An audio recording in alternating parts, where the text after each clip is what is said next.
Thank you for joining me for another quick hits conversation. I'm Dr. Robyn. I'm a concierge high performance psychologist providing luxury level support to executives, entrepreneurs, celebrities, and athletes. With me today, I have Todd Karges. He has a background in project management and building agile development mindsets. He is a transformation and change management practitioner and a leadership development coach. I have Stuart Wiggins. He's with Induna Advisors, where he offers fractional chief operating officer services and brings resources together to help scale your business. And I have Brooke Miles. She is the president of Delaware Shoutout, where they teach you how to outshine your competition on social media. The question I have today, how do you respond when you feel awkward about someone being impressed by you? Brooke, I'd love for you to kick us off. Okay, excellent. And this is something that I have struggled with a bit.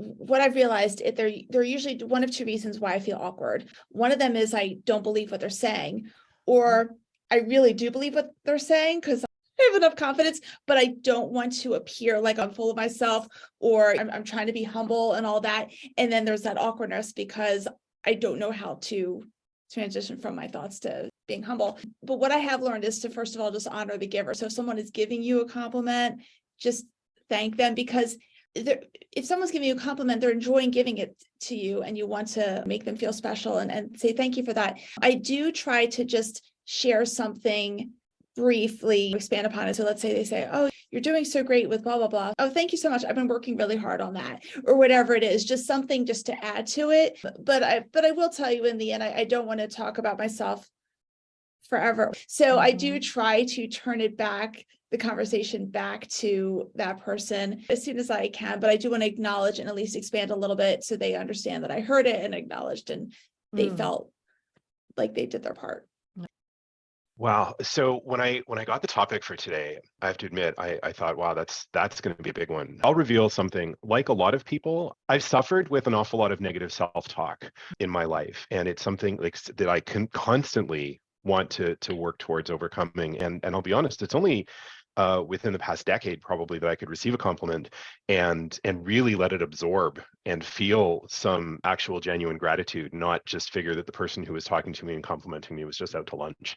It's a journey. And I think my first hot take on the topic is that it's not nearly as easy as it seems. It's a very, very difficult thing for a lot of folks to do. And it also informs sort of how compliments that I've given in the past, which felt like they've been rebuffed. It sort of informs that as well, because there's a what's the word that I want? Sort of a kindness and an understanding that needs to go in that. And that's been part of this lifelong journey for me too.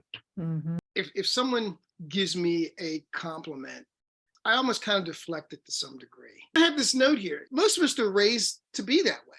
Don't be prideful. Don't pat yourself on the back.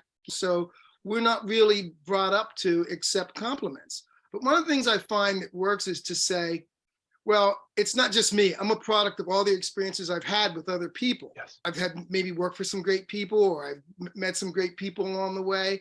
And all I've done is taken those little pieces and giving you this product.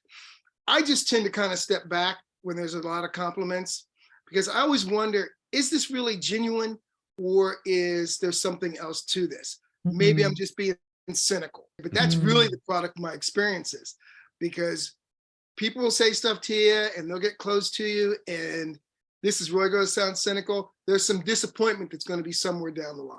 I hate to say it, but that just seems to be experiential. I like Brooke. If someone compliments something specific, like say someone says to me, oh, I'm so impressed by your TEDx talk, I will say something like, oh, thank you. I'm really proud of having done it, or something like that. Or I might say, I'm proud of having done it. There are things I would change about it because I've grown since then, or something like that. But if someone is impressed about me overall, like they go the fangirl thing on me, that gets really awkward for me. And then I say something like, yeah, I have a CV that would intimidate me if it wasn't mine, which is, to Stuart points, that's a brush off. I will say this though, I was an athlete in high school and college. So if it's something physically that I've done and I can quantify that, the result, then I take that better. Like, gosh, you were really a great football player, or you were a great wrestler. Then, okay, I get it, because I have the credentials to back that up. But when it comes to work-related things, that's where I struggle. Can we dive into that one a little bit? Sure, Because of course. I'm really curious, Stuart, about that distinction between physical accomplishments and I don't know what else to like mental, cerebral accomplishments, work accomplishments, because clearly you achieved the physical things, the athletic things that you did, but you also achieved the things that you did in work. And I wonder, can we talk a little bit more about what that But you distinction know might what? be? I'm the same way.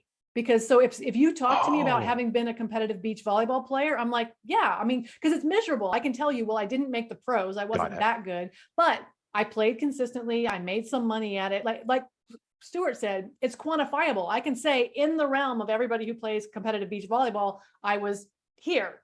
I think with mental stuff, it's not as quantifiable. I think what sometimes though happens is someone gives a more general thing like, oh, you're amazing or something like that. I think my mind automatically goes to what specific thing they're thinking of, whether or not it's true. And then maybe that helps me deal with it. I'm not sure, but yeah, because I wouldn't say, oh yeah, I'm just like most amazing, but it's more like, oh, they're probably thinking of this, which yeah, I did that piece pretty well. I'm pretty happy with how that turned out. Mhm. The word Mhm. that's coming to me as we're talking through this is competition. You've said it a couple times, both of you, Robyn and Stuart, and I wonder if it's just because we don't like to think of existing within a competition in all things that we do. I think too, though, and I've said this before on Quick Hits, the better I get at something, the more I realize I don't know what I'm doing. There's so much more I could Mhm. learn. And so when someone else feels like they're so impressed, I'm like, you have no idea what you're talking about. Yeah. If you're really good in an organization, the real test is, could you go someplace else and recreate that level of success? And Mm. sometimes that's not always the case. You were in the right place at the right time with the right people in the right Mhm. circumstances. Mhm. And I think you see it all the time. I'm People go to other wondering, organizations, CEOs, and they just can't recreate it. I'm wondering too, the impact of who is saying it. If it's someone in my industry who is also very successful and knows what they're talking about, that's going to land really differently than someone who's just sees what I look like on paper and is like, oh my goodness. Mm. Possibly, although those people who see what you look like on paper and go, oh my goodness, perhaps there's a role that you play as an aspiration in situations like that too. And I think that it's Mhm. important to honor that as well. How do you honor that without it being weird? I was having a conversation with my husband actually earlier today on this exact topic, and what came up was celebrities, and often celebrities will respond to that kind of compliment, that kind of praise, with a very sort of practiced and rehearsed way that comes across as insincere. And I think that the key in here is sincerity, and that's really letting it absorb and letting the intent with which the compliment is given to really land and then respond in a meaningful way. And I think as I'm not a celebrity, I have the ability to do that because I'm not getting hundreds of compliments every day. I do sometimes say something like, I'm so glad that my journey can help other people. Oh yeah. I'll say something like that.